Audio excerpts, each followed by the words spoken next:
This is continuing coverage of the 2026 NFL Combine, live from Indianapolis on the Steelers Audio Network. Presented by First National Bank. Can your bank do that? Welcome to FNB. Let's get started. Member FDIC. Iron Workers Local Union number 3. We don't go to the office, we build it. Schneider Downs. Discover the value of big thinking with a personal focus at schneiderdowns.com. Your neighborhood Ford store. The Ford F-150 is the official truck of the Pittsburgh Steelers. And by U.S. Steel. Mine melted, made in the USA. Down the home stretch they come. It's our final show here on Radio Row inside the Indiana Convention Center. Of course, Steelers Nation Radio, our ongoing 2026 NFL Scouting Combine coverage. It is the drive to drive us on home here. Wes Uhler, Matt Williamson, but we have the king in the castle with us to shut this thing down. On it, right. Three-man weave here for our final day, our final 2 hours. Three-man weave. A triangle offense, triangle of success. So speaking of which, last night, I mean, I know everyone's heard this, but Pursuta and I went, took the – I'm so glad you had a great game, it was right? Incredible. Unbelievable Back atmosphere. And forth. Oh, Michigan State ends up winning by 2. So Michigan State has a chance to ice it with free throws, miss the front end of the 1-and-1. So with like 3.5 seconds left, Purdue gets one more shot. They drop a three-point play, which I loved because don't get me wrong, I enjoyed myself. It was awesome, but I did not want overtime. Right. I was ready to go. Like, it was awesome, but I wanted to get home at a decent hour and get some sleep. And so Purdue draws up a three-point play. They miss the final shot at the buzzer, and Matt Williamson, the happiest guy in the state of Indiana last night. Mike Pursuta. Mike Pursuta. All these names all week. I'm just all over the place here. But it's been a lot of fun. And gentlemen, we're kind of at the final stretch here, while at the same time down the home stretch. While at the same time, like really starting to get tangible numbers and measurements. It's been such a fascinating week, and to talk to Matt Williamson's Rolodex, right? We get to see it here in person. We've had a lot of guests. Oh, a lot of guests, and to talk about some of them are more in tune with the players themselves. Some are more in tune with the Steelers, perceived needs and that sort of thing. And I know we have free agency coming up. But which position is there depth at? Where is there a wide receiver separation? All these things to learn all these things from different analysts. It's really, really cool. Yeah, it's been a fun week, man. I mean, Nate was tremendous just a minute ago too, and right, we've had really good guests. We have, and some of the best guests we've ever had. A lot of the traditional people that you expect with some new voices as well. It's why we come out here and do this. The Matt Rolodex is a big part of it. Oh, it's it. I didn't get any guests. So I don't think you got any guests. I think I got one. Okay, you got one. I got one, baby. You'll like this, Rob.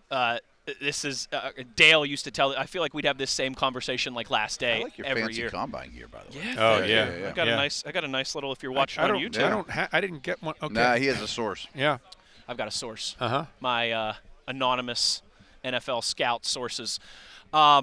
Dale would, a lot of times when we'd have this final day and we'd be talking about all our great guests and make a Rolodex joke, he would always talk about the Rolodex that Bob Grove had. Bob Grove was kind of like the Bob Labriola of the Penguins. Oh, absolutely. And Dale's like, we worked at the OR together, the Observer reporter, and he's like, sometimes I just flip through his Rolodex and it'd be like Bobby Orr, Gordie Howe, Wayne Gretzky. Like that's coming to the Combine with Matt. Bob Grove, by the way, and this is hockey, but he is just the man. I interviewed him many times for specials I did in the Penguins because his knowledge is in the story. And Bob Labriola is a great People like him and Bob Labriola are unbelievable. But you'll see a goal and you'll get like instantly, some sort of text or tweet from Bob Grove. That's the first time since March 18th, 1968 that the Penguins have had. And you're like, what? Yep. And then he had it like that. Instantly, it's just it's like the same kind of emails that Labs sends us. I'm like, how do you even think of this? Like, where did this even come from? But it's a very unique skill set, and it's been a blast. I think we chance we could have one more guest here in this hour. We might do a little snooping. Okay, and then final hour we'll play some greatest hits and some of our favorite comments and conversations from the week. But Rob, let's do this. I feel like when you're doing the final show, final couple hours, you got to do the stereotypical biggest takeaway from the week.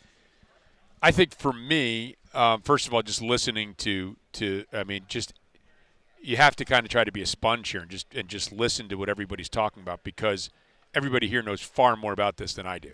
And, I'd like to think that I have an idea of where the Steelers might go. I mean, I see the roster every day. I've been way more bullish on the Steelers, was last year. Remember, we talked about this up in camp, guys. I was mystified that nobody picked them to make the playoffs. Nobody. And I couldn't, and I still think it's a better roster than a lot of people perceive nationally. So we should know the Steelers, but a lot of guys have a lot of really good insight on the Steelers, and I just think that some of the positions that I think the Steelers could be targeting, safety, inside linebacker, wide receiver, there appears to be very good depth at those positions.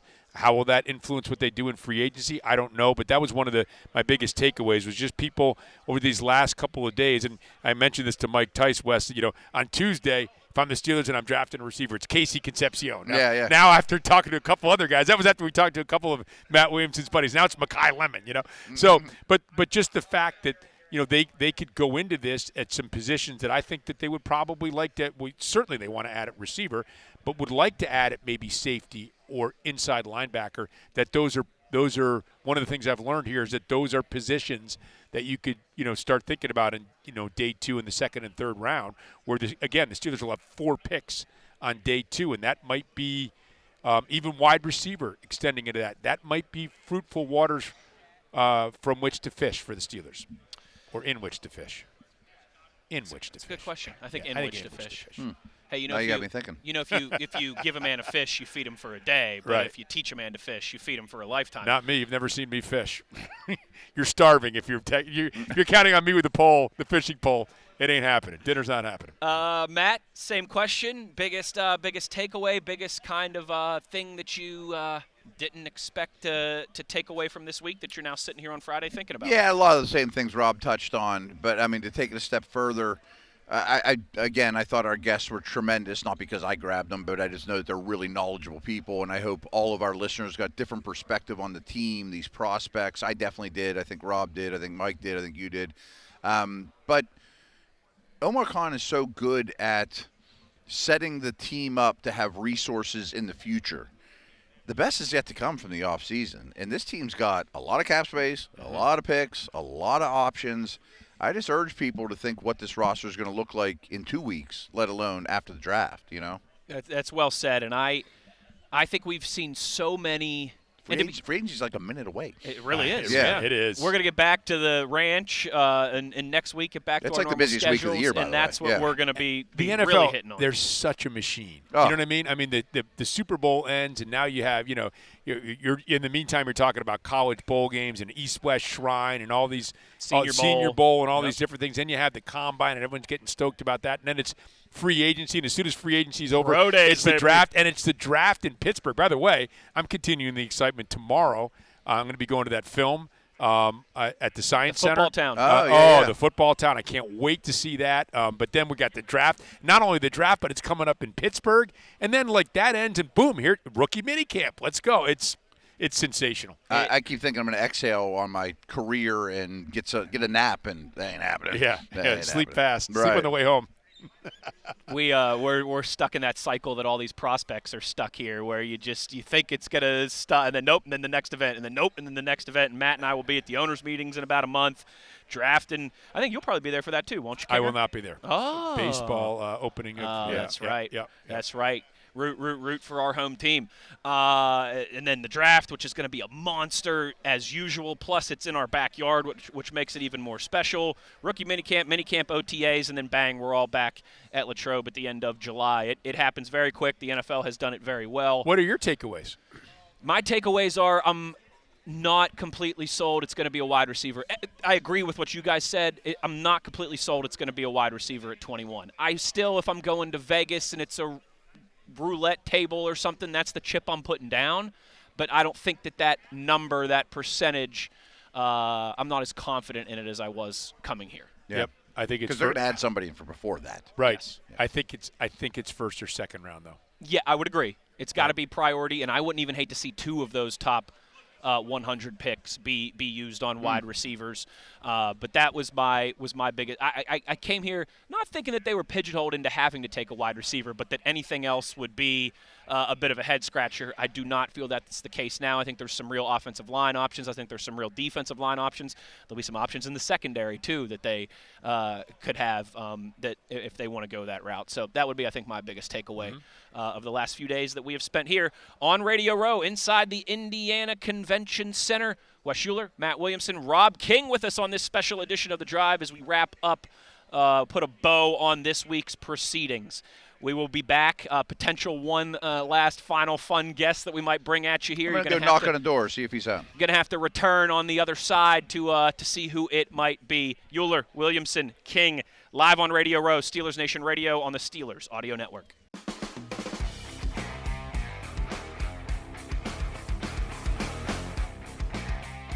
This is continuing coverage of the 2026 NFL Combine, live from Indianapolis on the Steelers Audio Network. Presented by First National Bank. Can your bank do that? Welcome to FNB. Let's get started. Member FDIC. Iron Workers Local Union number 3. We don't go to the office, we build it. Schneider Downs. Discover the value of big thinking with a personal focus at schneiderdowns.com. Your neighborhood Ford store. The Ford F-150 is the official truck of the Pittsburgh Steelers. And by U.S. Steel. Mind melted, made in the USA.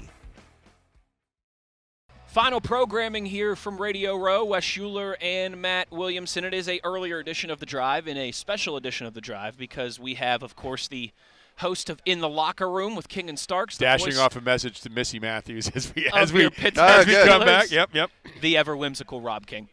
Whimsical. I did get a little whimsical during the break there. If we just had Missy here with us, the whole crew would completed. Max was here last year. Max was here last year. I was cracking up. Did you go to Giordano's with the gang last night? Yeah. Ate one too many slices. I know you guys. I told Stark stories while we were there, of course. Of course. I know you guys are hip, okay? So I don't mean this like as an insult of like a young person. You know how Dude, how long have you been around me? You know I'm not hip. Come on.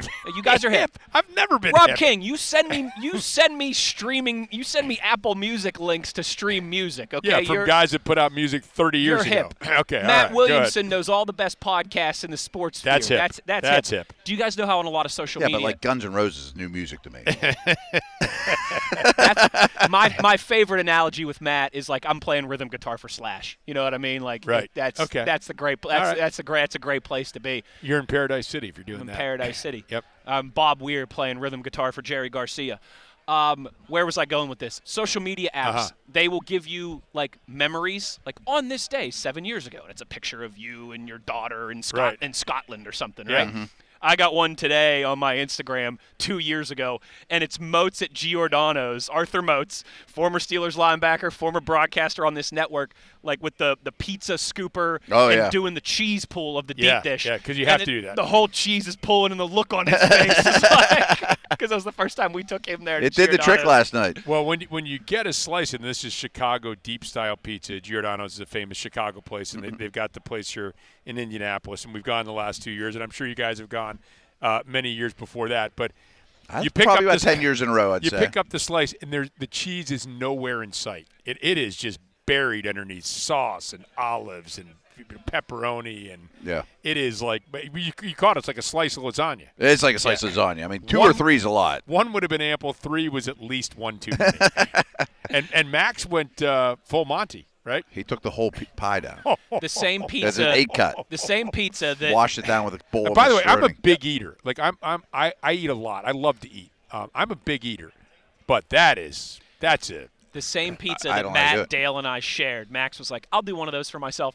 Yeah, I'm a cruiserweight. Like if I'm with big eaters, I can be left behind. I'm in the cruiserweight division. Yeah, like Wolf and Max are different. Right. I would eat with Wolf, and I'm like, okay, I'm not in the heavyweight division, you know, for sure. But that's. I mean, there's an O-lineman category. Yeah, I mean, you're like Manny Pacquiao or Floyd Mayweather. You know what I mean? I'm moving down to flyweight when I'm not a cruiserweight anymore.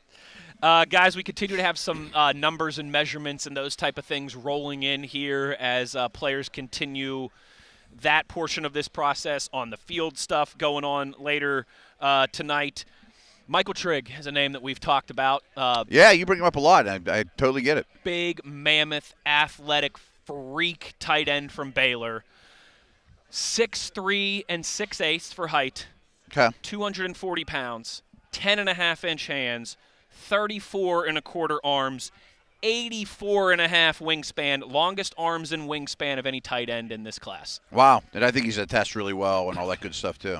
Yeah, he absolutely It's a really is. good tight end class. I don't know if the Steelers will dip their toe in that or not, but there's a lot of good ones coming up today. Yeah. Well, it's interesting because they had 4, right? And Yeah. most teams carry 3. Some teams even carry 2. I bet they carry 3. I'll bet they carry 3 as well, Yeah. which means I know you 2 bring of them back- are making it. do you bring back Connor Hayward? Everybody I don't know how much seems, this staff will value his immense special teams value compared. That was a Tomlin thing. I Right. mean, he more so than most coaches in the league. He kept 4 or 5 core special teamers, Bruners, Hayward, Pierre before he broke out. I don't know if this staff will look at it the same way or not, but it's an unknown. Yeah, but Hayward's valuable as an offensive player too. The more I watched Connor Hayward, the more I appreciated his game. Me too. I mean, that's the way I felt about Connor Hayward. And a lot of people, they have criticisms one way or the other, but you just watch him, and now he's lining up at fullback, and now he's lining up at H-back, and you knew that if anything happened, he could line up at running back, and he's a valuable special teamer. I don't know whether they'll bring him back. It seems like a lot of people seem to think, Jonnu Smith is a foregone conclusion. You brought up Cordero Patterson last year. I think it was you, Wes, that brought that up. I think that didn't happen until training camp. The guy if I that remember seemed It was to a be, lot longer, right, but this yeah. cap hit would be more savings. Yes. They So- don't tend to make moves until they have to. But And again, we don't know how this new staff is going to value players. I They know. may look at him and say, look, we want to utilize him this way, and we think he's a great – I thought they were going to utilize – I thought he was basically going to be their slot guy. That's what I thought did too. Jonnu Smith was going to be. Big slot, Detach him from a big slot, then he can play him at H-back. He didn't seem to be utilized a lot that way. That's how I thought he was going to be utilized. I thought the addition – I was really excited about that addition as part of that trade.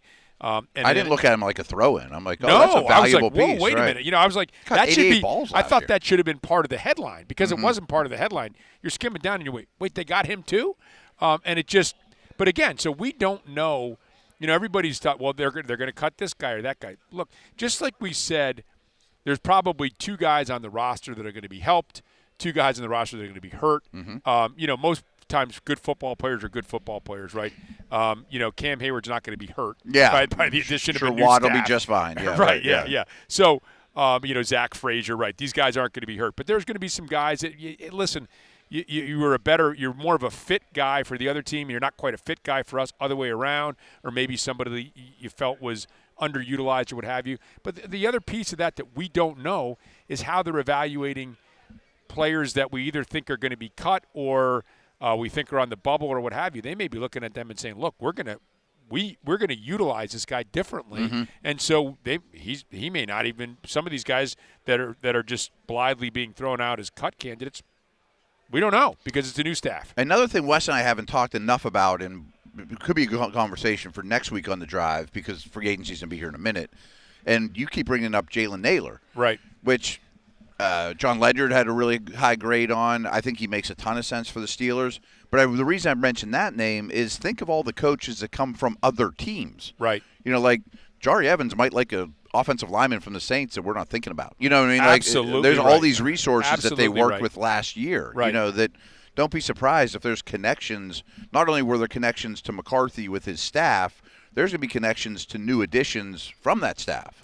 I think one of the other things, too, and maybe this is me overstating one staff to another, but it's so new for us how to analyze right, this, too. and, right. And Mike McCarthy came in, and Omar Khan said, look, he had a really good knowledge of this team, and he's pretty much up to speed on it.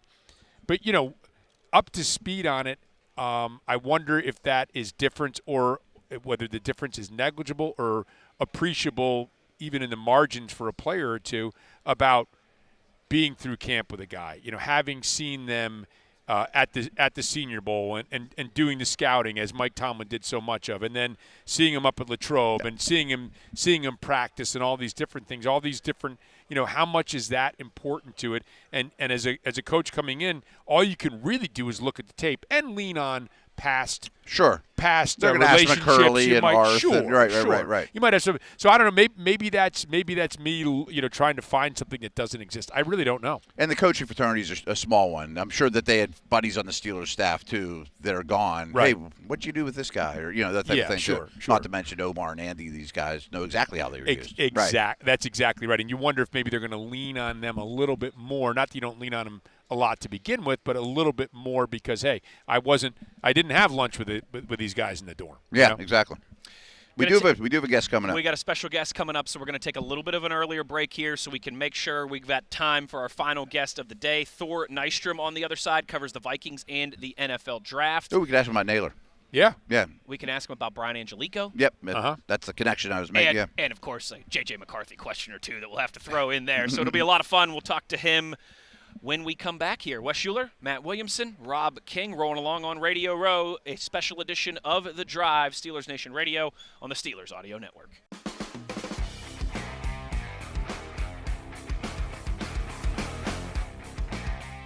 This is continuing coverage of the 2026 NFL Combine, live from Indianapolis on the Steelers Audio Network. Presented by First National Bank. Can your bank do that? Welcome to FNB. Let's get started. Member FDIC. Iron Workers Local Union number 3. We don't go to the office, we build it.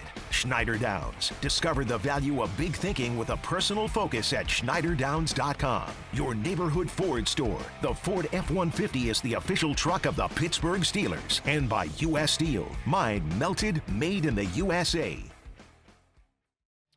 Rocking and rolling here in our final programming. Just about, a little 80 minutes or so left here on Radio Row. And to close down this first hour, we have a fun guest for you. Thor Nystrom, Score North, covers the NFL draft, the Minnesota Vikings, outstanding accent that I think our, a lot of our Yinzers and Steeler Nation worldwide are going to appreciate.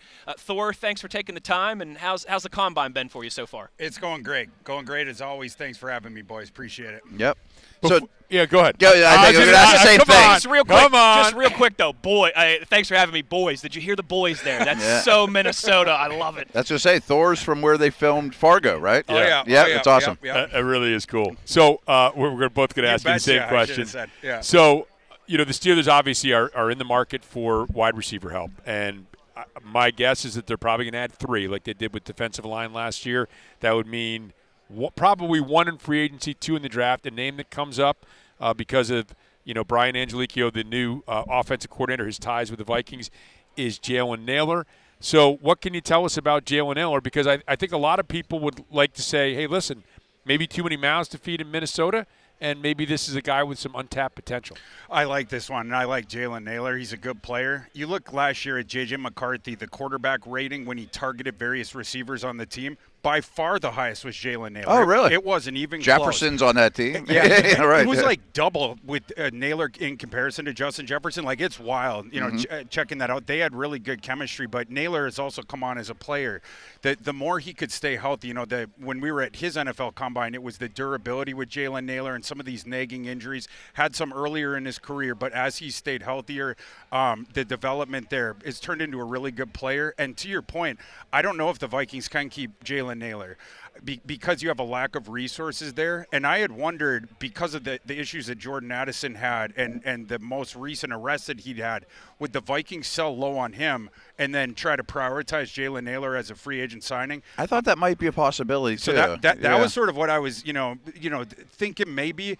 I heard here Vikings love Jordan Addison. They're not going to trade Jordan Addison, and I don't know that they have the resources to give Jalen Naylor what he deserves as the wide receiver 3. So I think that opens up the possibility, and I really like that signing as, a non-top of the market kind of a guy, but a really efficient player that's going to return you value on that money. Mm-hmm. So we didn't bring you on to talk Vikings, but that's very Steeler related. But I did want to get one Vikings question in and then get into draft talk with you. They're going to add another quarterback, right? Yeah. And what direction do you think they go at quarterback in the offseason? I think it's going to be like a Geno Smith. Okay. Kirk Cousins is another one. Or you could go down to like a Jimmy Garoppolo, but I think it's going to be something like that. People here have been tossing out the Anthony Richardson thing. I know the Vikings were interested in him during his pre-draft process. Even though I don't expect the draft compensation in a trade to be much for Richardson because they already haven't picked up his 5th-year option, so it's just 1 year for him, I would be surprised if the Vikings had him him as the quarterback. I need somebody a little more proven than exactly. Richardson and Like, McCarthy. If the whole idea is we have to get the better insurance policy and a playable guy, if JJ's not ready or JJ gets hurt again, whatever, I don't know how you can justify Anthony Richardson with that. Some people have tossed out, would the Vikings bring back Carson Wentz on a one-year veteran deal, then trade for Anthony Richardson? Maybe that three-man quarterback room could jive, but Anthony Richardson, counting on him just as your QB2, and then having the two raw guys kind of fight it out, that could go I'm not drastically sure about wrong. that. Yeah. That could go drastically wrong.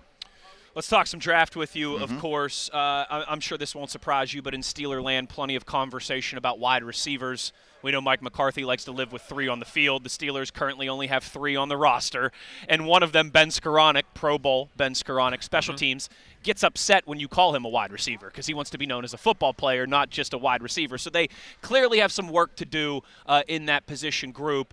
There's 3 big names in this class: Tate, Lemon, Tyson. How do you see those top 3, and do you think there's a chance any of them are available at 21 for the Steelers? Are they your top 3? Yes, they are, yeah. And in order, now this is with a big asterisk on the first guy because this is all dependent on his medical checks. You got Tyson 1? I got Tyson 1. I love it. Okay, you're with me on that one? Yes. I love Jordan Tyson's game, assuming that the injuries aren't a concern, but they've always been a concern. So that's one where your medical team is going to have to advise you on that. But this is also the thing that opens up the possibility that he could filter down the board. Maybe there, if some teams are trepidatious about that, losing out on tiebreakers to a Lemon, to a Tate, we'll have to see about that. But love Jordan Tyson's game. Again, need to get clearance on the medicals there. But overall, this receiver group is deeper than we thought it was going to be, and it's better than we thought it was going to be. Like this draft class, a lot of the positions disappointed us, like thinking from the summer till now. Oh, yeah. Like the quarterback class. Just fell off a shelf. The running back class fell. Wide receiver class, one of the very few in this draft that's better than we thought it was going to be in the summer and has better depth. So I think this is a good year to be shopping for wide receiver in the draft. Okay. How about in round 2? Is it even better in round 2? Maybe better value for your pick? There's guys that I like there. Omar Cooper, we'll have to see if he gets there because, if he's now a first rounder, is that going to be 6 guys? I don't see Denzel Boston falling out of the first round. Certainly don't see Concepcion. But even beyond that, I like Jeremy Bernard from Alabama. Okay. Inside, outside versatility. He was on the field at Washington prior to his time at Alabama, under Kalen DeBoer, and that's when they had Roma Dunze and Jalen Polk and McMillan. And McMillan, yeah. And was playing above Boston there. Jeremy Bernard was on that team a couple of years ago, yeah. Ty Simpson kind of had some struggles down the stretch, and you wonder how much that affected Jeremy Bernard, but I like him. Love Chris Brazel, the size speed freak in this class, 6'5". He's going to run in the 4.4s. Some people even think maybe high 4.3s. We'll see on that. Also love Malachi Fields. Yep. Really like Ted Hurst from Georgia State. You guys looking for a sleeper? Yeah. He's an interesting conversation. He's going to test a lot better than people think. It's a long-levered, 6'3", 200-plus pounder, and a better athlete than people think. So I think on Saturday, Ted Hurst is going to open some eyes. Could he be a round 2? Possibly. Is that a little? Round 3, you'd be real happy. Round 3, I think, is more realistic. But if he blows the roof off the building tomorrow, I think that's where maybe back half of round 2 he could have access to that. Interesting. Where else do you see value in this draft? What other positions? Linebacker. It's a really, really good linebacker. And we're talking about class. inside linebacker. The off-ball linebackers. Yeah. I think that's a really, really good class, really deep. Yesterday, of course, the top guys stole the show. It's Sonny Styles in particular. But the depth of that class is really good. And now a guy like Jacob Rodriguez, he was being projected as a third-rounder coming in here, even though he finished 5th in the Heisman. It's like, he has measurable concerns. Well, it turns out he's a stud athlete, right? And he was doing awesome in the on-field drills. He just gets his hands on the football all the time. So instinctive. But again, also with the good athleticism, and then you wonder after the fact, should there ever been a question of that with the guy that came into college as a 4-star dual threat quarterback? That's what Jacob Rodriguez started at. So it's always been a guy that's a good athlete, as it turns out. But just another thing that's helping out sort of that position group. Another one that people don't talk about as much, but I like it, is interior offensive line, but in particular center. When you consider all the guys from other positions that are have already proven they can play center or are attempting to do it this process, but you had Brian Parker III from Duke, their right tackle, came into college as a center. He is going to convert back to center in the NFL. Graham Barton 2.0. Graham Barton 2.0. Trey Zune, similarities. Gray Zabel, kicking inside there. Keelan Rutledge from Georgia Tech, a guard.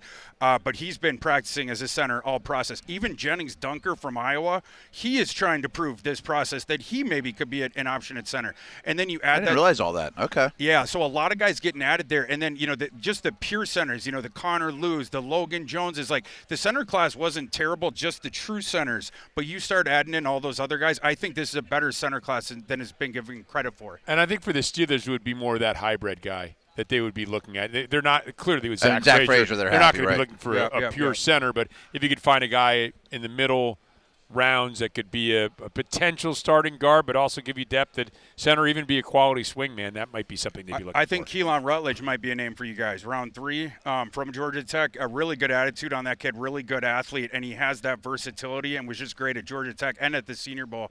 So that might be a guy that we know can play guard, but also has looked good in center at the Senior Bowl. Absolutely. So weird year in terms of the tackle conversation, because so typically it feels like you have the top couple guys who go in the top 10, 11, 12, and then you don't see a run on any more tackles until day 2. Yeah.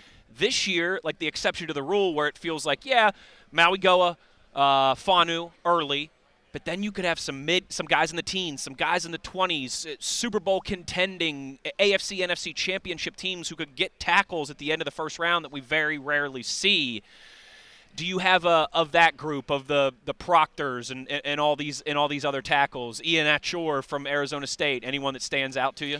I like Monroe Freeling from Georgia. Yeah, he's starting to get a lot of buzz. Yeah.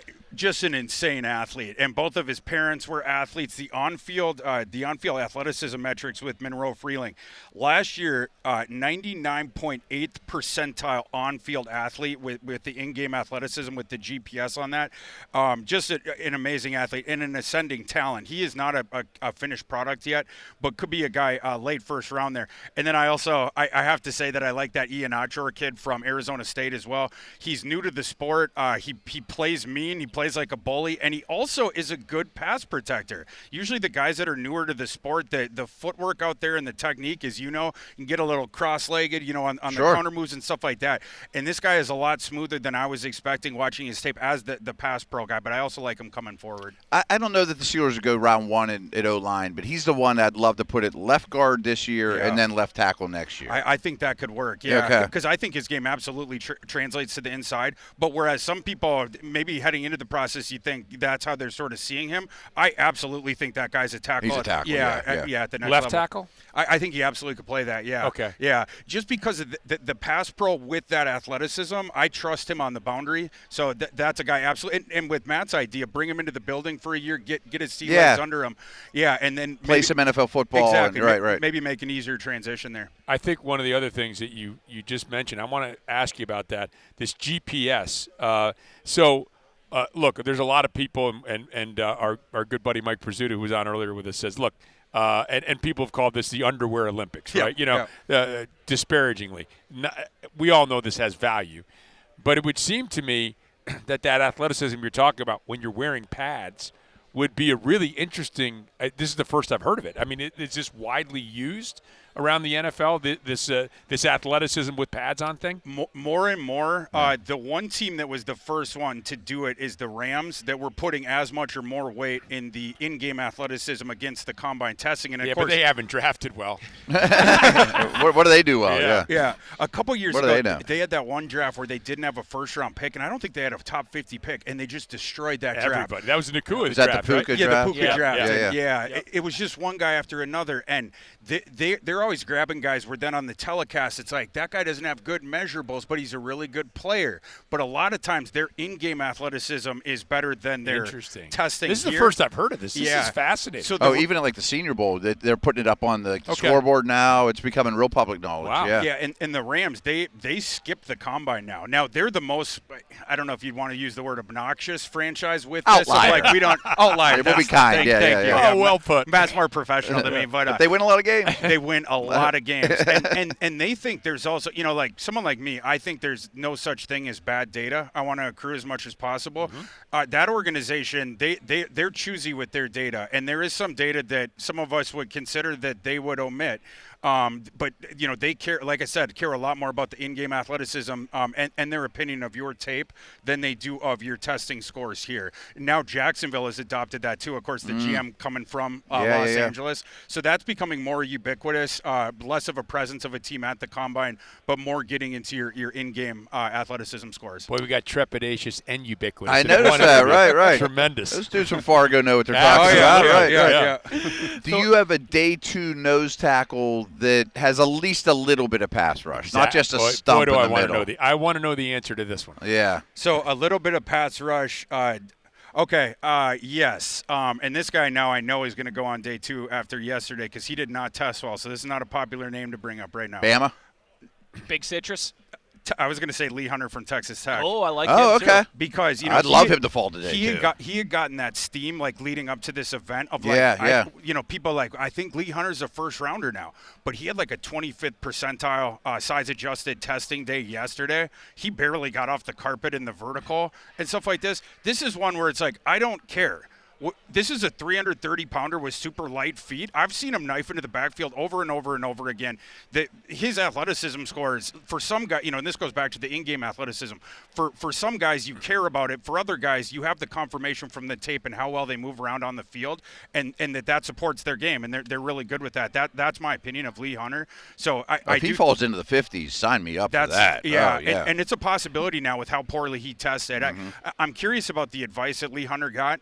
Because in hindsight, he just shouldn't have tested this pre-draft process. Just stood on it. Yeah. By the way, and I'm glad you brought that up about his foot move. We were talking about using the word fluidity earlier today. Look, I know plenty of guys that could jump that I wouldn't consider great athletes, and 100%. I know guys that are fluid who can't jump, 100%. and I would call them great athletes. 100%. Yeah, I was talking with Corey Yates, the CEO of Real Analytics earlier. I had him on, and I asked him for like his biggest sleeper wide receiver, that's at the combine, and he brought up that kid from Incarnate Word, Jalen Walthall, I believe is his name. But he was talking about with his metrics on him, they don't expect him to run well. They were thinking 4.57, 4.58. But his metrics, Walthall's, were really good with separation and then the transition from receiver to runner, the fluidity thing that you're talking about and things that we can't test for here, right? And so that's the stuff that he excels at. It's probably not someone who's going to excel at the testing, but huge production profile at a subdivision level, but huge production profile. And then some of those things that we can't test for but contribute to your athleticism on the field, he is really good at. That's that receiver you take in the 5th round. There you go. There's a sleeper. Yep. We got like a minute left here, but any quarterback other than Mendoza that you'd be interested in? Cole Payton from NDSU. I love Cole Payton. I keep. Yeah. Well, you like that neck of the woods too. I do like it. Yeah. I'm just a couple hours away, so I got to watch him a lot live and stuff like that. But 6'3", 230 pounds. He's going to run in the 4.5s, dual threat, left-hander. He is inexperienced, yes, but this guy has the exact same physical package as Tim Tebow. He is what we wanted Tim Tebow to be. Cole Payton can actually throw down the field. He has really good touch, in particular downfield. He has kind of sort of like Tebow as well, kind of a windmilly type. Lefties are always weird. They got weird windups. Yeah. And so we're gonna have to work on that a little bit. We got to get the ball out a little bit quicker. He's got to play, the timing stuff because it was over 3 seconds to throw. His average time at NDSU, a little bit of a different system, and also in the FCS level, he could wait it out because he's 6'3", 230 pounds. Danger on the doorstep. I can get out of it. Sure. Some of that stuff we're gonna have to teach him the NFL game, but all the physical tools are there in a very bad quarterback class. So I think that kid could rise real quick. Maybe he hangs out there in Rogers for a year. I like that. Yeah, why not? Yeah, why not? I like that. Thor Nystrom, Score North, kind enough to lend us some of his time here on Radio Row. Great stuff. Thank you. Appreciate you, boys. Go Steelers. Absolutely. Go Stellars. 1 hour left in our coverage here from Radio Row. Wes Uhler, Matt Williamson, Rob King. It's The Drive. Steelers Nation Radio on the Steelers Audio Network.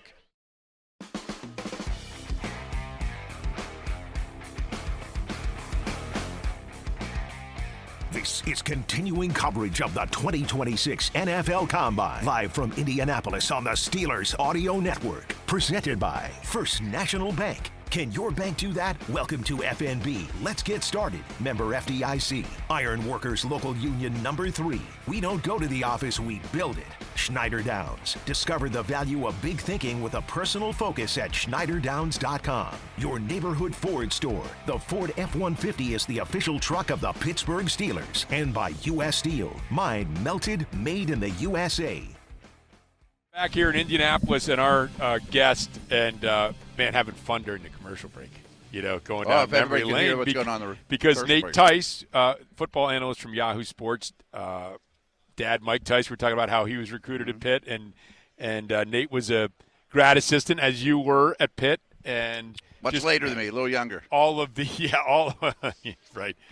Don't get me started. All of the cross sections of I've covered Pitt for a long time too, and it just so he fun lived stuff. Lived on the South Side for 2 years, so he knows the neighborhood. Yep, knows the hood. Nate, thanks very much for being with us. Really appreciate it. Yeah. So you're here at the Combine, and just give us an outline of sort of what you're looking to accomplish here personally. Meeting people. That's really it. But no, really just getting to know like some news that's going on. It feels like the whole NFL kind of takes a pause until the Combine happens, and then everyone starts talking, and deals start getting made, and like news starts breaking and everything. So they're really just staying on top of that. Just learning some stuff about some of these players as well, and then you're looking at measurements and everything. Like even I won't be here for throwing tomorrow on Saturday, but that's kind of funny. Everyone's like, "Oh, you're not watching throwing?" It's like, I got this thing called film. Oh boy, don't get him started. I'll started. just watch that, and I'll be good to go. And they have pads on and defenders there, and they can help me out. But it's a traits league. It's not helpful. I think so. I think football needs all the people on the field. Yeah. No, but the What do you like to say? NFL is a traits league all the way, and that's what the Combine is to see what these traits are. But also, it's like really the most important part of the Combine is interviews, medicals. And as we see more players kind of not doing all the testing, like, I'm not going to do cones this year. I'm not going to do this. That also is kind of like a nice little thing. I was like, this guy did, like Denzel Boston from Washington. He announced, I'm doing all the testing and I'm doing all the drills. And it's like, okay, a little feather in your cap. Right. Just little things. And I know that's what you maybe want to call narrative scouting, but it's like, it doesn't hurt for these guys when this class lacks such consensus, like especially at receiver. It's a lot of, there's a lot of guys grouped together. Any little of these differentiators to help them stand out, it's going to help them because there's so many different flavors that can kind of go after in this class. So I listened to your podcast, Football 301. Everyone should check it out. We had Harmon on earlier, and I know just listening to your show as a former quarterback, you have a little bit of an affinity for the big receivers, and I've seen Boston link to the Steelers a lot. Yeah. What do you think about Boston at 21 for Pittsburgh? How would he fit in? Well, and that's what I would start with. What happened last year and even the year before that, George Pickens would get hurt, that the whole offense cratered. Yeah. DK Metcalf's not on the field, whole offense craters, and it's not having that receiver to just take some of the help up, and it doesn't have to be an end-all be-all guy like a true ace. That's why I've kind of. The Steelers have to address the receiver room, but it's like I'm kind of like trying to gauge exactly what would be the right spot. Boston would be great. It would have been a lot better, actually, I think, in Arthur Smith's offense. Okay. But, McCarthy offense, which is more quick hitting and more just a little bit more tempo. Like, DK's going to be fine in that. Boston, to me, actually isn't maybe the one that I would go pair with him. Instant separator. You don't see that part. I love Boston. I really do. But, like, for the Steelers, they already kind of have the big guy. And, Metcalf is more finessey, even though he is a big guy.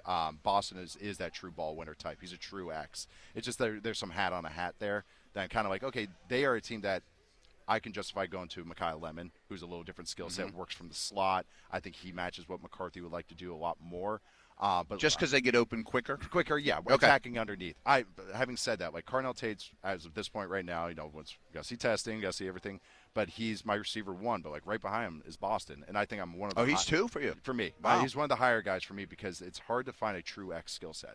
So I know I'm kind of talking out both sides of my mouth, but it's just one of these guys that. But you're scouting generically. Yes, scouting and every team. team's so specific and everything. Yeah, and that's the thing too. A guy like Boston to me is more scheme proof in the sense that it's like he fits into a lot because he's an X. I think if like a midline comparison for him would be like Cortland Sutton for the Broncos.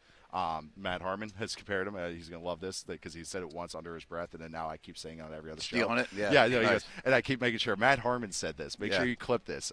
Is that he said. Like I steal from Harmon, too. Oh, no, he's the best. he said like a Diet Coke Mike Evans. And I was just like, okay. Yeah, I know. And I was like, all right. And like, because I'm one of the higher guys on him, so I'm using any ammunition I can get on him. But no, I really like Boston. But I think the Steelers, to address receiver 2, have options more than other teams where I'm like, well, they have to get this guy. There's someone had the Chiefs taking Lemon. I was like, they don't need another slot guy that has to be off the ball. They need size, and they need that. So it's like he's more specific, while Boston kind of fits all. But the Steelers could take Lemon if that all makes sense. Like they're a little bit, their options are more open at that spot. The other thing I wanted to ask you about the wide receiver position. So twofold question. First of all, how many of these guys are going to come in and make an impact? Because the Steelers need somebody opposite Metcalf. Look, I'd like them to develop the guy who then you offer a second contract to 4 years from now when DK's contract comes up. He's your next number one, so that opens up a world of possibilities for me at different positions. But they need somebody that can help them right now. They don't need a guy that is going to project, right? Although I'd like that guy. So how quickly are there separators in this group of 10 or so receivers that are going to go in the first 2 rounds of guys that are more NFL ready, or are more and more guys coming out NFL ready? I'd say more guys coming out are NFL ready, which is I think also too, like even this year it's getting described as, it's a deep receiver class. It's like, I think every class is going to be a deep receiver class because this is the ramifications, the trickle down of 7-on-7 leagues. Right, exactly. All right, everyone talks about the quarterbacks. Well, who's catching the football? And who's covering those guys, right? The corners, too. Defensive back play has never been better than it is right now. So I think as far as tackling in space, as far as understanding rules, defenses are really smart, and I think the defensive backs are really smart and more technically sound than they used to be. So it's not a position – it used to be what? Year 3 is when you see the receiver breakout. Right. That's right. Yep. And I think this class, if you look at the consensus to kind of top 4, Tate, Lemon, to me, Boston, and then Jordan Tyson from Arizona State. Tyson is the Rost of that group. Casey Concepcion, which would be another guy, you could describe him as a gadget guy, but he's got more receiver to him. And that's actually why I like him. Again, like you brought up size, it's a traits league. I keep trying to beat this over the head to people. He's an undersized guy that I like because he plays like a real receiver. Like he actually can do the outside stuff. He can run a real route tree and all that. But again, it's like those guys, he might take a little bit to transition, have to start gadgety before he becomes more a real receiver. But Boston, Tate, and Lemon, to me, are instant contributors. Not saying Pro Bowl year 1, not saying Jamar Chase, anything. Puka Nacua year 1. Puka Nacua is round 5. But I do think that they can at least be that kind of 800-yard range. They're not messing up play after play. Like they can actually hit the ground running. So those kind of 3. I love the people that Matt brings in here, yourself, other experts. So on Tuesday, if I'm drafting, based on who we talked to, it's Concepcion. Today, it's Lemon. Right? So similar archetype. Gordon getting on to Boston. Okay, right. I'm a big fan of Boston. I know, but that's the thing. Is like I don't want to dissuade, say like, oh no, it's not perfect for Steelers. It's like Steelers have more options. While like if the Bills or the Patriots drafted a receiver, I'm like only draft Boston. Yeah, like they don't need a Lemon. They don't need a Chiefs are a good example. Yes, Chiefs are another one. They need Tate. Like it's like they don't need another undersized guy. Well, I think the Steelers, because they have Metcalf and the tight end room as well with Washington, they can go for a different flavor that has maybe more underneath juice, that like just a different type of skill set. So I know you're on top of the prospects, but you're also on top of scheme and the coaching and play calling and all those type of things, and you touched on it.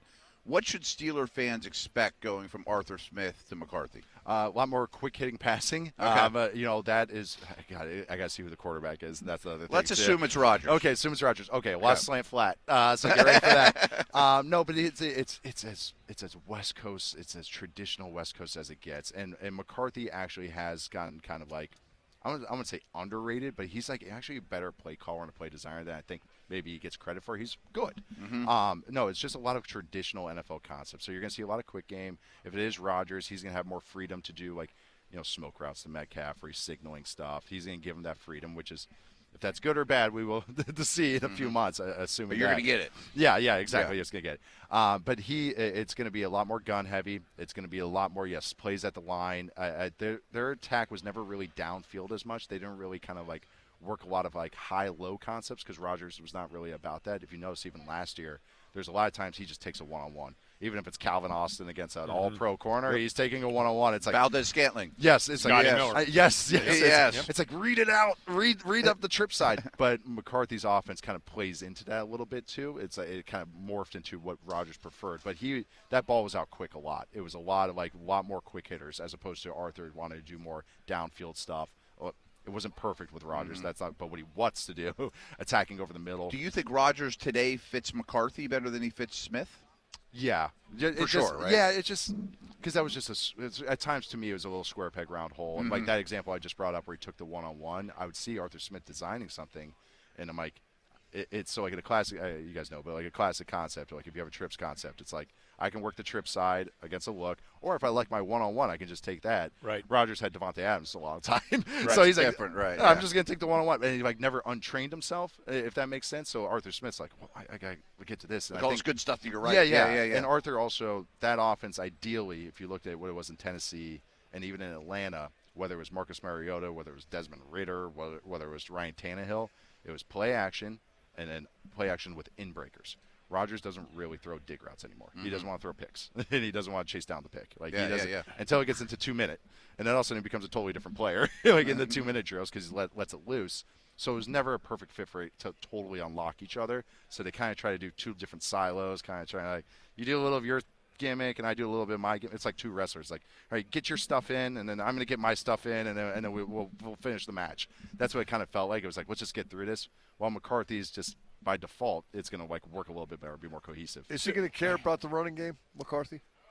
Yes and no. Not as much as Arthur. No, that's more of a complimentary thing. It's West Coast. It's pass to set up the run, as opposed to like Arthur is run, and then we're going to launch stuff down the field. So it's going to be more horizontally attacking, and then the run game is going to be more spread look running. But we're definitely see more receivers on the field and fewer tight ends. Yes, that's generally what he would do, at least in Green Bay. And I mean, they had the skill players for that. So again, but also in Dallas, he was the same way as well. With fewer tight ends and more receivers, there's also a lot of talk about, hey, we don't want to flush Pat Freiermuth. He's here for a reason. They paid him for a reason. Last year was a regression across the board.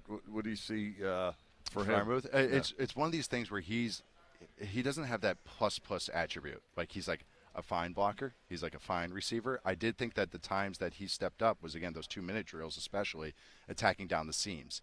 And I think it was just Rodgers just kind of just didn't work to him. I think Freiermuth is like a solid starter. That's how I view him kind of nationally. And I think the thing is that it doesn't have that standout aspect to his game that kind of just like, oh, yeah, he has to be on the field to run this route or has to be on the field. And Rodgers played favorites. And then Darnell Washington was obviously a favorite of his. And then even running back-wise, Kenneth Gainwell was a favorite of his. And I think Freiermuth was like, just ended up being kind of taking that, like not the favoritism a little bit, kind of like dropped down the rank, kind of just didn't get the usage that you would see. But I do think he's like fine and solid. I want to see more downfield stuff from him. He's attacking the seams, and corner routes and everything. But if Rodgers is the quarterback, he might not really see that yet. Right. By the way, I went full scale squirrel, like a dog on the word slant. Yeah. Because I didn't see a lot of those on 3rd and 2, and we've been talking a lot about Jacob Downs, who's not a free agent with Indianapolis, Wan'Dale Robinson, one of these guys that just look, not a lot of huge yard per catch for Wan'Dale, better this year for the Giants with the absence of Neighbors, but just a guy who can move the sticks for me, a guy who can quickly beat somebody off the line. I know they want big physical receivers, but is there a market for that for the Steelers, getting that guy that can just help you move the sticks? Yeah, and that's where even the discussion about Lemon. That's what Lemon's like, a souped-up Wan'Dale. And that's kind of like that skill set that I think is what they want in this offense. Do you think it's lacking on the Steelers roster? Yeah, well, okay. Just look at the receiver. Yeah. I mean, because that was the thing is Rodgers wasn't pushing the ball last year, so if you're not going to push the ball far, like he truly had one of the lowest. I think you actually reached out to me about this. I meant to send it to you, but he had one of the lowest air yards relative to the sticks. To the sticks, in I history. did find it. Period. One of the lowest you'll ever see. It was like him since they've charted it. Yeah. So since 2016, and it was him like an Alex Smith with the Commanders, and it's like that's not a good area to be in. And if you are going to attack underneath, you need guys that can create yak. And so that to me is like that's why you want the Lemons of the world, those guys, as opposed to Boston, who's a downfield ball winner. DK actually works because one of DK's best routes. He's not a ball winner. No, he's not. I've been telling people that for it always messes with people like what he plays. He's a slant guy. Like that's what he's best at is like quick hitters. Like and that he's not what people think he actually is.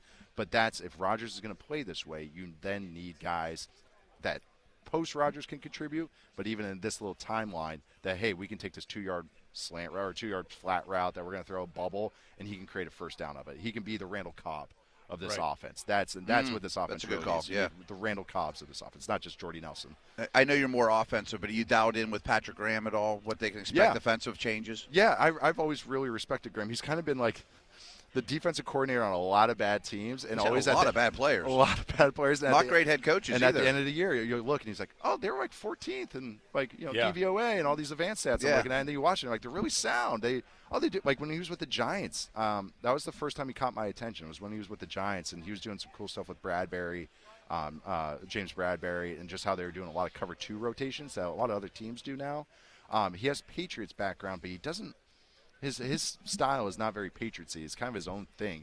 But what I've gathered though is he will change week to week. I was like going to say he Belichick. adapts. Okay, that's what I think. That's my biggest compliment I give to him is that he is a very good game player. Like as far as week to week, like he'd be great for playoff football. That he's just never gotten to coach in those games. So, bad teams. yeah. No, but he would like him and a guy. I'm not even saying it's a 1-to-1 comparison, but as far as like how good they are week to week with their third down stuff is like Lou Anarumo in the sense where it's like, okay, this week he's doing this thing. This week he's leaning into this way. Sometimes they get caught because it's like, okay, the game plan wasn't great, but he's adaptable, and I think that's why I like Graham a lot. No, he's always been kind of like. And the Steelers haven't traditionally been very adaptable on defense. No, running the same right. coverages for 15 years. I mean, Yeah. they get beat by the same. I mean, People have caught on. Now. Yeah. Yeah. They're getting beat by the same routes every single time. They're doing spot drop, and there's the ball going over Wilson's head. They're in the seam again. Graham adapts. So, like, even last year, Pete Carroll comes in. They try to do some hybrid stuff, and then you could tell by the end of the year when Pete was kind of losing power there. It's like, okay, that defense kind of got a little more Grammy in a good way. But, no, I really like him. But what I've seen is more too high stuff. But, again, it's hard to say that that's what he does because he changes it depending on his personnel. Nate Tice, Yahoo Sports football analyst, has been our guest. We could, again, talk with you all day, but I know you got other people beating down the door for you. Thank you so much for the time. Really appreciate it. Thanks for having me, guys.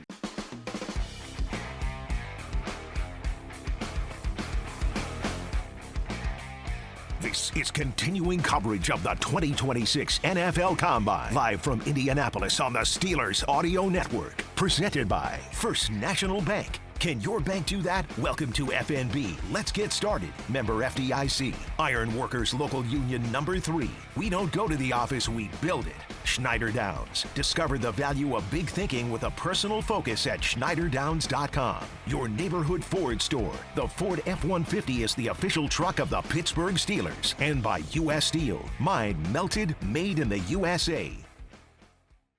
We are back at the Combine in Indianapolis here on Steelers Nation Radio. Really, really happy alongside Mike Purzuta and Matt Williamson, myself, Rob King, to be joined by Jon Ledyard of Audibles and Analytics and Yin's No Ball. Yeah, Yin's No Ball. Yin's No Ball. I'm learning things, Steelers and I podcast, cannot yeah. wait to check that out. I'm totally fired up about that. John joining us now. First of all, thanks for being with us. Really Absolutely. appreciate it. Yeah. Totally appreciate you guys having me on. Always a pleasure. Combine tradition, but I haven't been here in a couple years. Guys, I haven't seen you in the last couple of years, right? Yeah, so it's good to be back for sure. You gonna get up to camp this year and stuff again too? I hope so. Yeah. My full-time job kind of interferes with the being able to get to camp consistently, but I usually, if I can get one day off, I usually try to get up there with at least the family and see some That's camp. cool. Yeah. Fantastic. And you're not that far away there? No, yeah, we're about from Latrobe. It's actually really close for us. We are only about 25 minutes from Latrobe, from St. Vincent, so it works out well when they're in training camp. We see it a lot easier than when they're in the season. Yeah.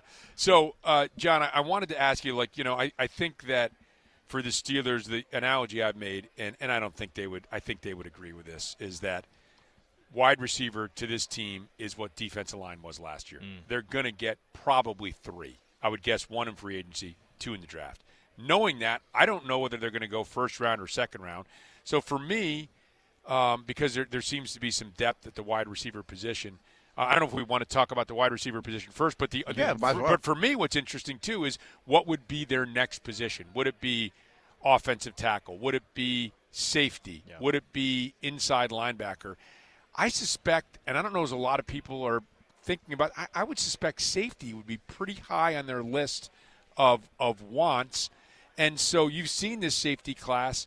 Ideally, a free safety, rangy guy who can make plays in the back end would be a wonderful addition.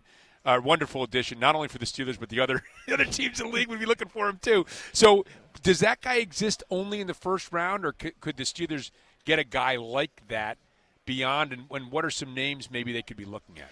Yeah, I do think you're right, by the way, Rob, that the Steelers looking at safety seems to be just asking around and kind of getting a feel for the vibe. It seems like, quarterback, of course. Wide receiver, safety, though, which actually may inform us some. If Jalen Ramsey's going to be on this team, which I think he will be, may inform us some about the fact that they might be moving him back to corner, nickel, something like that. We've been leaning that way all week. Yeah, I'm just reading the tea leaves. I think he's a slot corner next year. It feels like he might be. Yeah.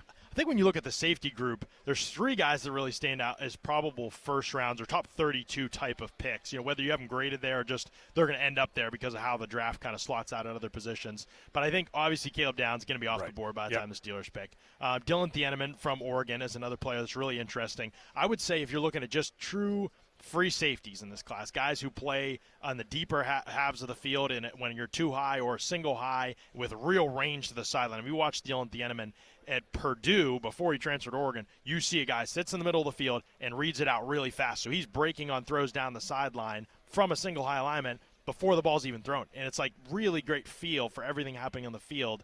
Now, that's not as prevalent in today's football as it was even 10 years ago, just being static, having a guy parked in the middle of the field the Earl Thomas way. Like, that's not exactly. We saw a lot of it with Minka. We did, exactly. And new staff, though, right? And the Steelers have been traditionally one of the last teams that kind of change with the times.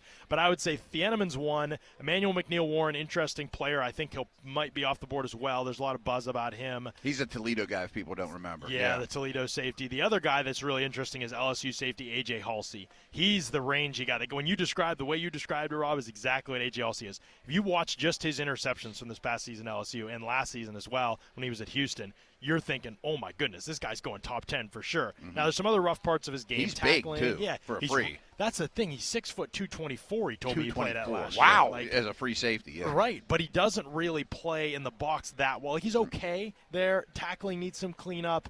He can get beat at times. Man coverage stuff is a little bit rough if you ask him to step in the slot. Today's safety position in the NFL is all about versatility. I don't think he has much versatility, but if the Steelers are going to park somebody as a deep safety, he might be the guy. He's a day 2 player for you, right? He is. Yeah, okay. Exactly. Okay. All right. So the guy, and that's interesting, right? Because I think these are all sliding scale. What do you do in free agency, and what are you going to get at wide receiver? But I keep going back to this. I've gone back to it all week. Just scouting report. I'm not watching tape, but I'm just looking at scouting reports, and I'm like, this McNeil-Warren guy looks like he could do both. Like he could be the rangy free safety. He could come down in the box. Sounds like he's got an attitude.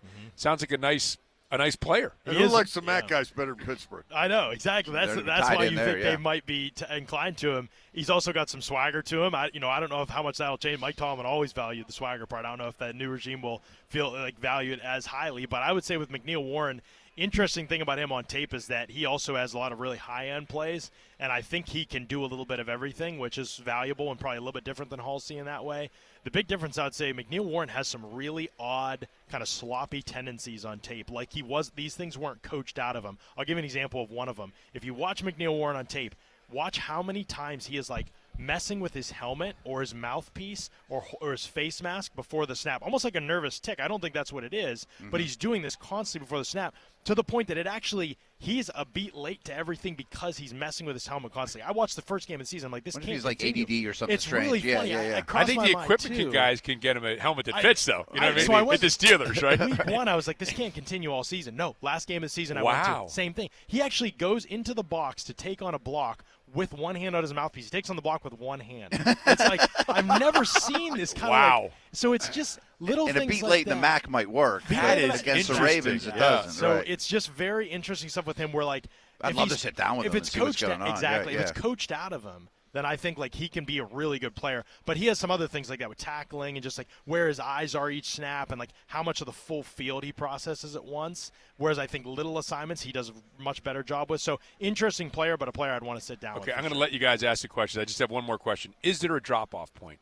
Is there – okay, it is if a deep you can't class. get one of these three safeties – and you could There's a deep class, evidently you could get quality in rounds 2 or 3. But is there a drop off? Are those 3 first guys you mentioned? Hey, these are the first round guys, and if we don't get them at 21, let's move on to another position and address that later in the draft. For me, there's a huge drop. You pull some of the other analysts around here, they would tell you I think it's a deep safety class. There's lots of like the day 2, like they would say Genesis Smith and Zakee Wheatley from Penn State, and like some of these other guys are like really like clear day 2 guys, like top 50, top 60 guys. I have those guys more day 3. I watch think Dennis Smith and don't understand anything. I don't either. He doesn't look like a football player. No, I agree with you completely. I have him actually as a cross-off. I would not draft Really? Genesis Smith, and I think most people have him in at least the top 75. So a little bit difference from me and other. I think the USC guys, Bishop Fitzgerald's getting some hype. I think Kamari Ramsey is getting some hype. I think Ramsey might be a nickel, and I don't know how physical he is. Fitzgerald's a day 3, special teams, try-hard guy. Wheatley I like from the demeanor, but there's just too many issues, I think, with the profile. And then all the different things the safety needs to be able to do, I think he's just really limited at all of them. So to me, the class falls off more than maybe for other people that you might ask about it. I think it's pretty much those 3. Halsey is really interesting to me. Maybe some of these nickel guys, Keontae Scott from Miami, Traden Stukes from Arizona, maybe they make the transition to safety where they played more in the nickel. It's kind of a hybrid position in today's league. But I see it as those 4 and then kind of a pretty big drop-off to everybody else. It appears that the new defensive staff's still going to play a fair amount of single high, or middle of the field closed. Maybe not the same degree of the Minka days or whatever. Who knows? It's still kind of to be determined. But to me, if they take a safety at 21, I would bet it's Thiemann. Yeah. Do you agree? He definitely fits for that reason, because exactly Elliott's going to be the strong. Yeah, right. And Halsey is also an interesting Steelers type pick because they've always valued the turnovers, and I would say again his turnover reel is like really impressive. So if I'm you're just mostly going to keep him in deep middle, then now you're talking, right? I could see them liking all 3, Theana and McNeil Warren as well. I could see them liking all 3 of them. They honestly all kind of fit the profile of what they're looking for. But I would be surprised if maybe Thieneman has gotten a lot of top 20 buzz recently, and I wonder if that's pretty real. And people think he's going to test really well. He's not just a sneaky athlete. He's going to test well, yeah. He's going to test well, yeah. He's fair-skinned. So, so I picked up on that. Yeah. With the you're always trying to balance the board. You don't want to be reaching at 21. And I've brought up this question many times. What would have happened last year if the Bengals, right before the Steelers, took Derek Harmon? Now what do you do? Where would they have gone with the draft? Because I can't imagine them taking a defensive line. They might have traded down. They might have drafted a different position. I don't know the answer to that. I might never know the answer to that. But if you're at 21, are you thinking? And let's say you say, okay, safety and receiver. Those are the 2 positions we need. Are you more apt to get a quality starting, contributing as a rookie, right away, receiver in the second round or safety in the second round? So you're going to draft, if you went in thinking we want to draft receiver, safety, and how do you think that breaks down? Right. It's tricky. It's the Artie Burns principle, right? When William Jackson goes off the board right in front of you, don't Artie Burns it and reach in the draft, and then you kind of get yourself into trouble for the next guy. Yeah, I think it's a great question. I would guess that wide receiver would be the position that's probably more plentiful. If you don't go there in round 1 for whatever reason, you take another position. I would think wide receiver would be more plentiful in this class. I think this is a class where wide receiver 1 and wide receiver 10 are going to be way closer than in most classes. I think parity is kind of – we always want to tier everything before the draft and rank everything. Right, we do. Fans want a very streamlined way of kind of thinking about it should go in this order, and we know it never does, but – I also think that it's just sometimes not that kind of class. Like, it's a kind of class where everybody's more tightly grouped together in terms of ability, and I think that that's how it's going to play out. I bet you'll see really comparable players in round 2 to round 1 in terms of their skill set. There's not a huge distinction on tape, but they're all good players. The bigger thing at wide receiver is going to be who fits what I want to do offensively, because wide receiver currently in the NFL is so much different than it was even 10 years ago, where you're size and speed on the outside and how much can we stretch the field. We have seen average depth of target come down in the league. We have seen middle of the field passing be like the barometer for successful offenses. Intermediate area passing 10 to 19 yards, between the numbers passing, all that kind of stuff. Who can live in that area of the field? Typically, it's wide receivers who see the field really well, more defenses and coverage rotations after the snap than ever before. So who sees the field well? Who's cerebral wide receiver? Puka, Amon-Ra St. Brown. You're seeing all these guys kind of emerge that can do those kind of things well, whereas 10 years ago, they wouldn't have been the profile people were looking for. Now that profile's changed some. So I think it's good news for guys like Mekhi Lemon and Omar Cooper and Elijah Surratt from Indiana. Like, I think those guys kind of have that game that adapts and fits really well to the NFL, even if the upside might not be sky high. How about if I wanted to wait until round 3 to get a defensive tackle? Yeah. Am I pounding rocks? Or? First of all, good decision to wait because this class doesn't have – when you think about defensive tackle, last year they got in all kinds of trouble in the league, right? Because you see the Lions, for example, to use them, they're in a window where they're ready to win a Super Bowl last year, right? Like that's their goal and their objective. They take Tyleik Williams in the first round at the end of the first round. Fine football player, but but a value isn't a first-round value. Not enough pass rush, right? Yeah, they needed a first-round value player. They missed it, and it really hurt them last year. They didn't have enough juice to be able to do the things they wanted to do defensively. So it's fine to take these run stuffers, these types of defensive tackles, which this class is plentiful for, right? Caden McDonald, Lee Hunter from Texas Tech, all these kind of guys. But the value on them needs to be appropriate. Otherwise, you end up with Kenneth Grant in Miami in the first round in the top 15 picks, and then Jordan Phillips in the fifth round is outperforming him, who you took in the same draft. There's so a lot of them. Exactly. You have to make sure like what you're getting at that. So, and answer your question, Mike, yeah, there is in this class, I think, the types of defensive tackles that you want to value in the middle rounds, a lot of those guys. If teams start reaching and taking some of these guys, the Lee Hunters, the Caden McDonalds, these guys who have a defined skill set, Dante Corleone, these guys have a defined skill set. They're really good for that role, but that role in today's NFL is about 25, maybe 30 snaps. That's exactly right. Yeah, that's exactly right. It's a value proposition, right? And I think the Steelers are positioned to be able to do that because they like Y.A. Black.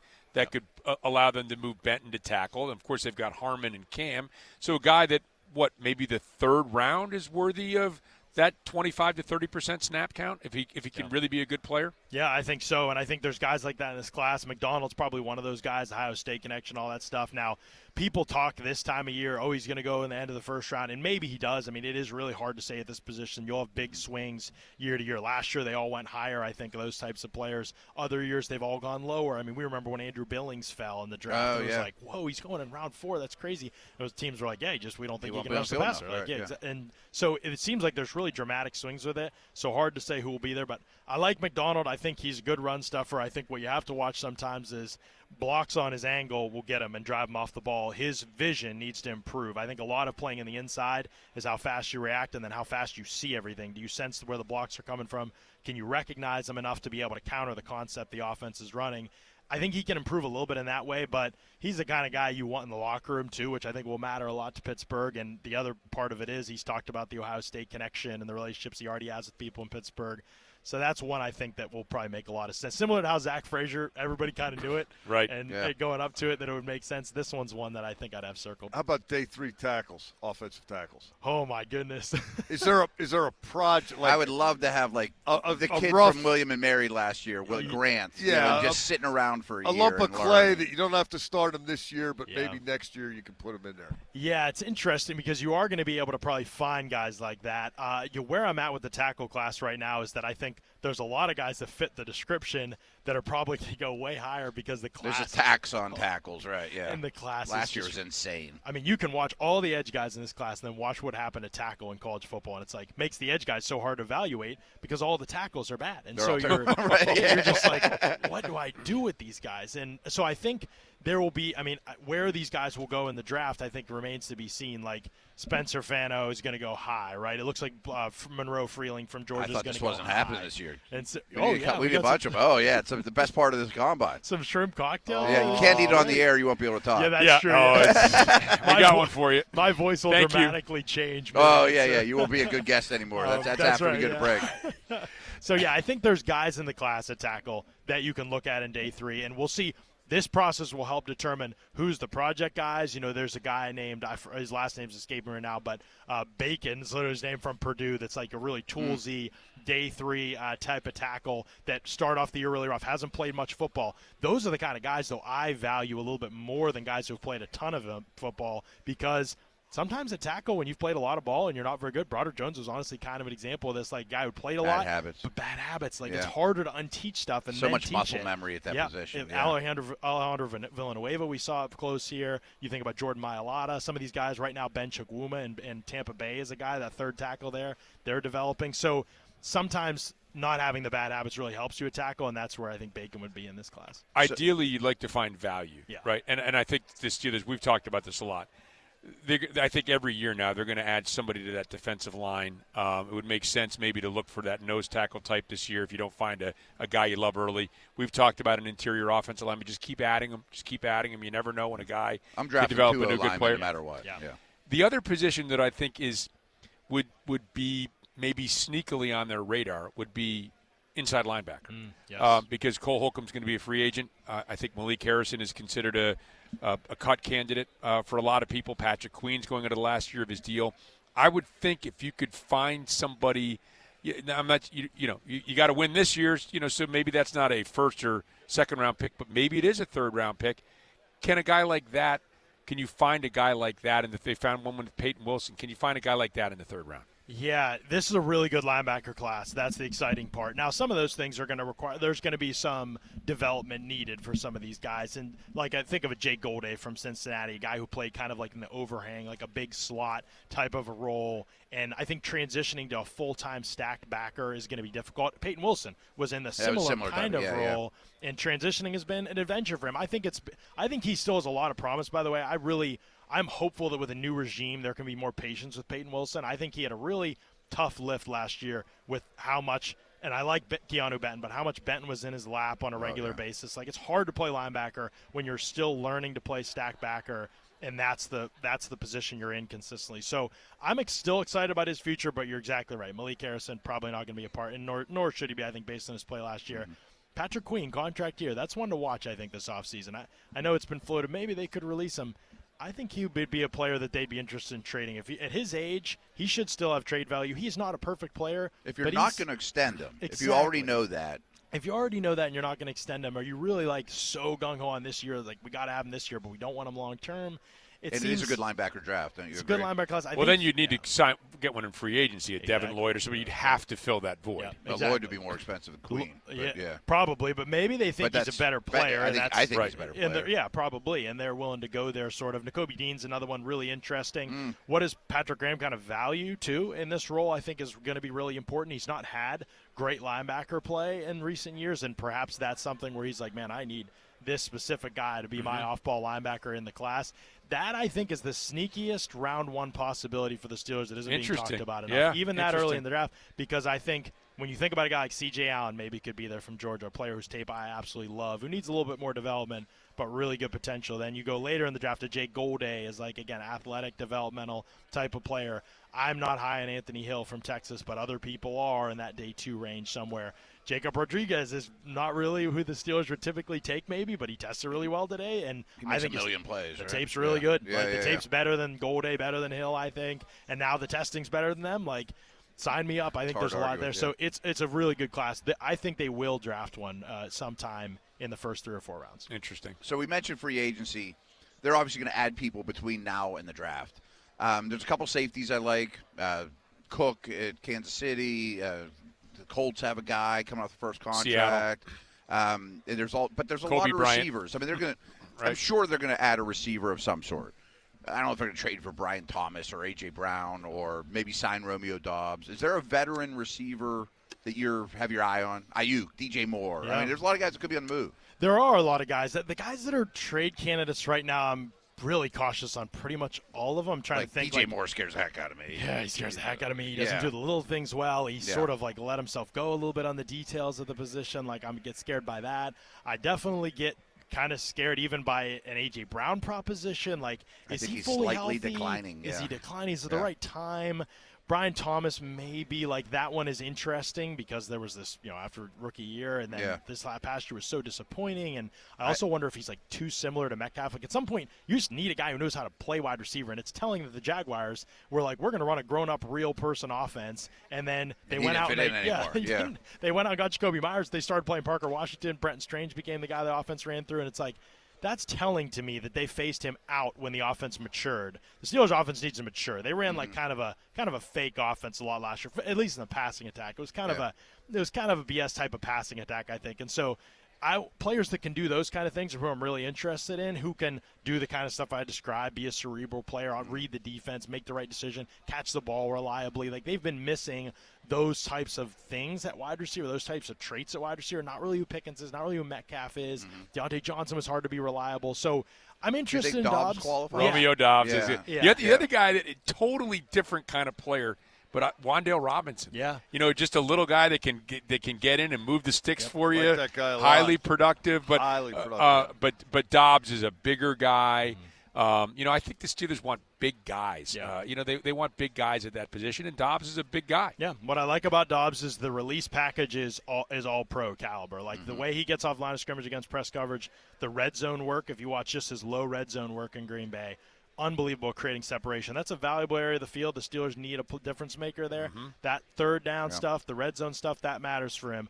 There's some inconsistencies in the overall profile with him, I think, but again, you're taking some sort of a shot. This isn't a great free agent wide receiver group, so you'd be taking some sort of a shot. But he's one I think the upside play would be worth it for Pittsburgh. Wan'Dale Robinson is really interesting because he's pretty much only a short area of the field receiver, but exactly like you guys said, like that's kind of like what they need. And then he's really fun after the catch too. He's harder to get on the ground than anybody gives credit for. I think he has like the highest missed tackle forced rate amongst wide receivers, something like that. Like he's just been really, really elusive and fun after the catch. So what's the price tag on him? Because I don't think he can scale up in his game at all. Like he doesn't do anything. He is tiny, if people haven't noticed. Yeah.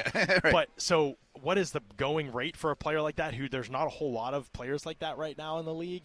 And so I'm really kind of curious to see what that is. I don't want to overpay for him, but if the price tag is kind of less than what you're seeing out there, then I would be interested in him as well. I'd like to see Metcalf, Dobbs, and a second-round pick. Yeah.